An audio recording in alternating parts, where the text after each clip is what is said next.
Assalamualaikum warahmatullahi wabarakatuh. Perkenalkan, nama saya Teguh Waluyo dari kelas 12 TSM 1, nomor absen 34 atau garis miring 18.4743. Di sini saya akan menceritakan tentang sejarah inflasi mempersatukan Nusantara, terus masuknya kolonial di Indonesia sampai dengan Indonesia merdeka.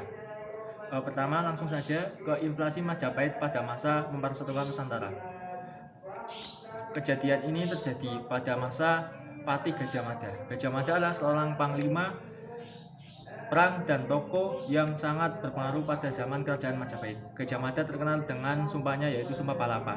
Sumpah Palapa yang berbunyi bahwa Gajah Mada tidak akan makan buah kelapa sebelum Patih Gajah Mada mempersatukan Nusantara.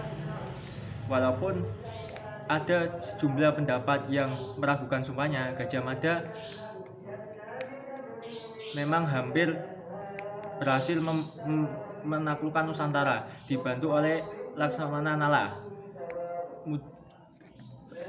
Gajah Mada memulai kampanyenya penaklukan dengan menggunakan pasukan laut ke daerah Semarbumi, Sumatera tahun 1339, Pulau Bintai, Tumasik, dan lain-lain.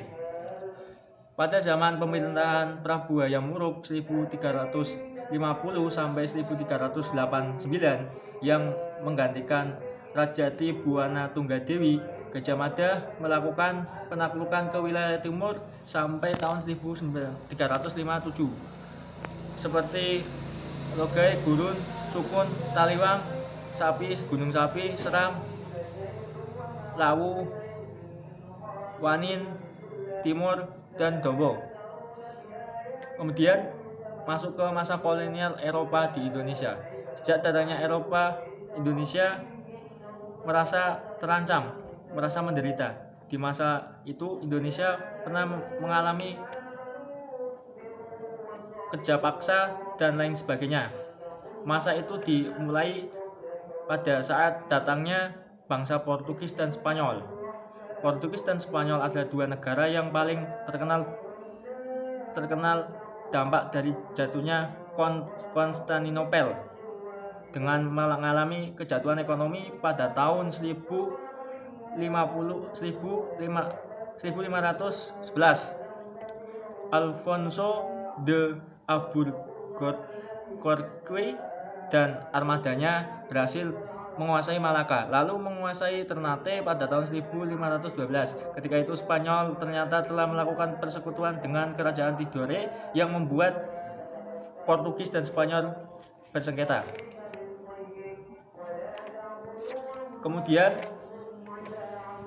Kemudian lambat laut rakyat Maluku muak terhadap sikap Portugis yang kasar dan kejam, hingga terjadi pertentangan dengan rakyat mengusir Portugis dari Maluku.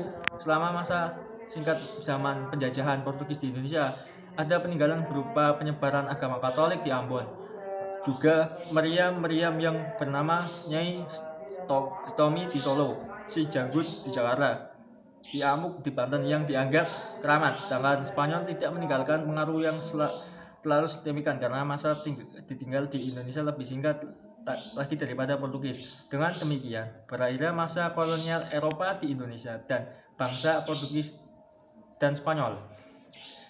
Kemudian masuk ke masa kolonial bangsa Inggris. Masa kolonial Eropa di Indonesia atau bangsa Inggris di Indonesia kemudian beralih dengan bangsa Inggris. Pada tahun 1600, Inggris mendirikan kongsi dagang bernama East Indian Company atau EIC yang diberi berbagai hak istimewa. EIC tidak dapat berbuat banyak di Indonesia karena terdesak oleh VOC yang dibentuk oleh Belanda. Pedagang Inggris banyak yang berdagang di Indonesia pada abad 18. Di tahun 1811, Thomas Stanford Raffles merebut seluruh wilayah kekuasaan Belanda di Indonesia dan diangkat sebagai pemimpin Inggris di seluruh wilayah Indonesia.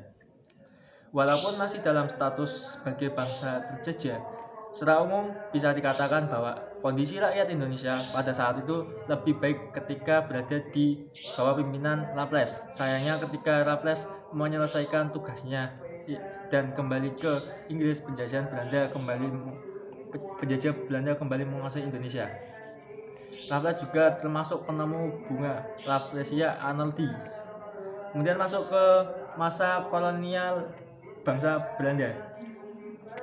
Belanda adalah penjajah yang paling lama bertahan pada masa kolonial Eropa di Indonesia. Masa penjajahan Belanda di Indonesia berlangsung selama 350 tahun. Perang antara Belanda dan Spanyol yang berlangsung selama 80 tahun sejak 1568 sampai 1648 adalah faktor yang mendorong Belanda untuk mencari daerah jajahan baru, mencari kekayaan monopoli perdagangan pertama kali di Belanda. Kemudian datang ke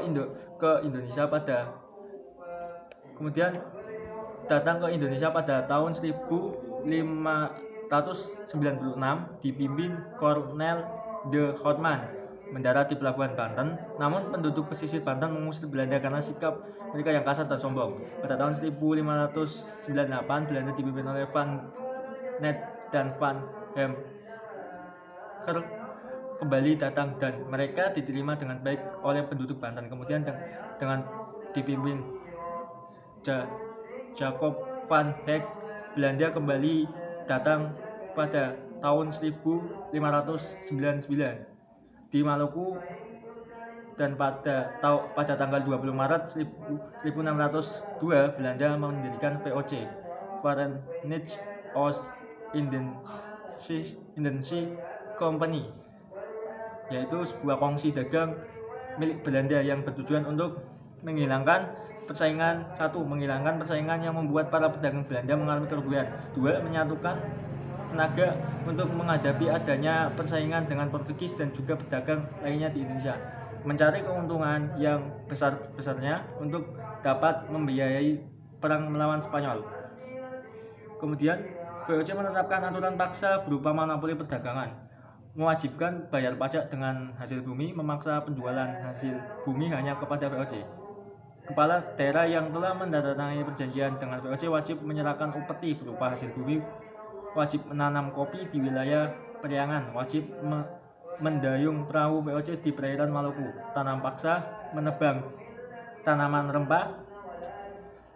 rempah milik rakyat dan merampas rempah-rempah milik rakyat secara semena-mena.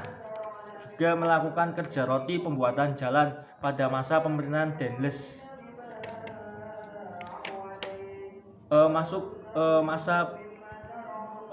Indonesia pada masa proklamasi atau kemerdekaan. Langsung saja, kronologi peristiwa proklamasi kemerdekaan Indonesia mulai terdesak Jepang pada Perang Dunia Kedua hingga Soekarno dan Muhammad Hatta memproklamasikan kemerdekaan Indonesia pada 17 Agustus 1945. Urutan kronologi peristiwa sekitar proklamasi kemerdekaan Republik Indonesia sebagai berikut. Pada tanggal 6 Agustus 1945, kota Hiroshima dibom oleh sekutu. Pada tanggal 7 Agustus 1945, Badan Penyidik Usaha Persiapan Kemerdekaan Indonesia atau BPUPKI dibubarkan dan dibentuk PPKI, Panitia Persiapan Kemerdekaan Indonesia. Dan pada tanggal 9 Agustus 1945, kota Nagasaki, Jepang dijatuhi bom kedua oleh sekutu Amerika Serikat.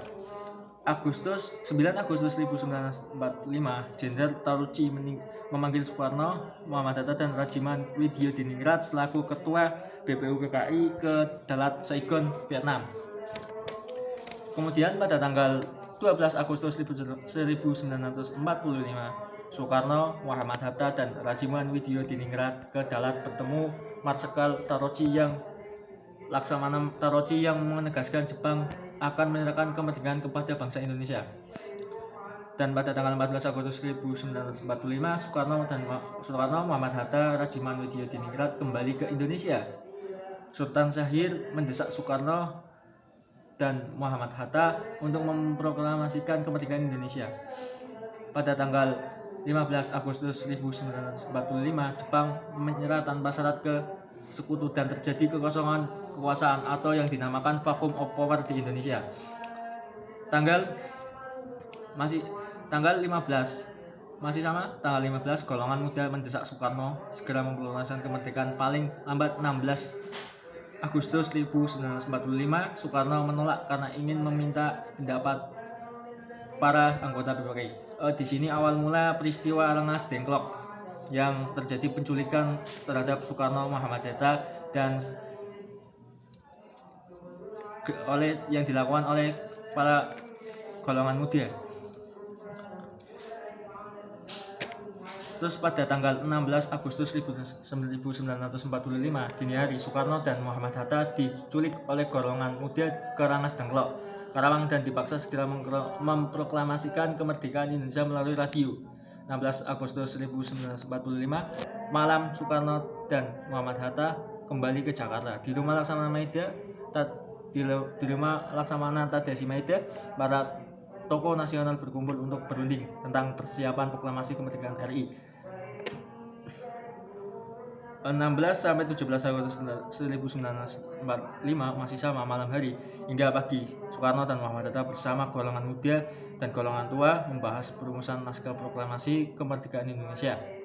17 Agustus 1945 pada jam 10 pagi, Soekarno dan Muhammad Hatta membacakan teks proklamasi kemerdekaan Indonesia di Jalan Pegangsaan Timur nomor 56 Jakarta, atau kediaman dari Insinyur Soekarno sendiri. Terus pada tanggal 18 Agustus 1945 PPKI mengesahkan Undang-Undang Dasar 1945 sebagai dasar negara Indonesia. Sekian materi yang dapat saya sampaikan. Guna untuk syarat tugas ujian sekolah. Terima kasih. Mohon maaf apabila ada kesalahan, dan terima kasih atas kerjasamanya. Wassalamualaikum warahmatullahi wabarakatuh.